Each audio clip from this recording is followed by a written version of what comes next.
Now, also on the defence front this morning, there are claims that a squadron of SAS soldiers is operating in Africa, performing intelligence work. The Defence Minister, Stephen Smith, joins us now on ABC News 24. He's in Canberra this morning, talking to our political editor, Lyndall Curtis. Thanks, Joe. Stephen Smith, welcome to News 24. Pleasure. If we could start with the reports that a squadron of SAS soldiers is operating in Africa, performing an intelligence role. Is that true?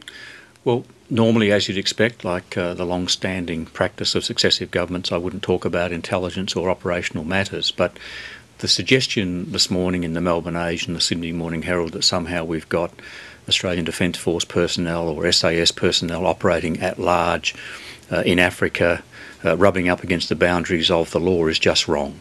It's just wrong. Does the SAS have an intelligence role? Well, firstly, I'm not going to go into any of those operational details, but let me make a number of points.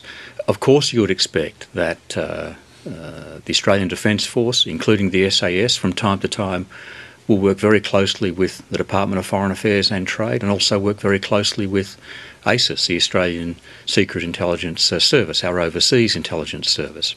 But everything which occurs in that general area is done in accordance with our domestic law. It's done in accordance with our international legal obligations, whether that's the law of armed conflict, whether it's international humanitarian law. And we make sure that our officials or officers or personnel operating in this space have all of the necessary personal protections. So the suggestion that they're operating at large in Africa, rubbing up against the boundaries of the law, are wrong. Australians would expect that in terms of protecting our national security interests, protecting the interests of Australians overseas, from time to time you'll have the Australian Defence Force working closely with DFAT, with ASIS, on matters such as consular crises, on kidnappings and counter-terrorism. So they may not be operating at large but may have a more focused role?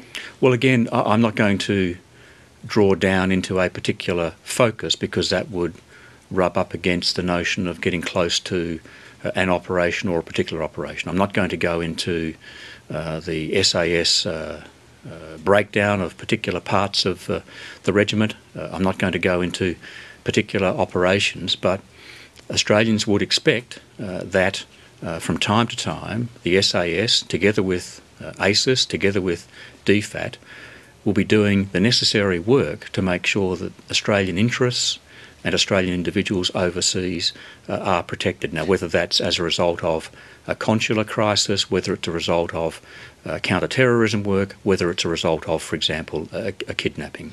Are there SAS troops operating in Africa at the moment? Well, I'm not going to go into that detail, but what it is important to say is that whenever we have operations overseas by our Defence Force personnel or by ASIS, they are conducted in accordance with our domestic legal obligations. They are conducted in accordance with our international legal obligations, and they are approved either by the Minister of the day or by the National Security Committee of the Cabinet, and the individuals concerned are given all of the necessary personal protections so far as their own conduct is concerned.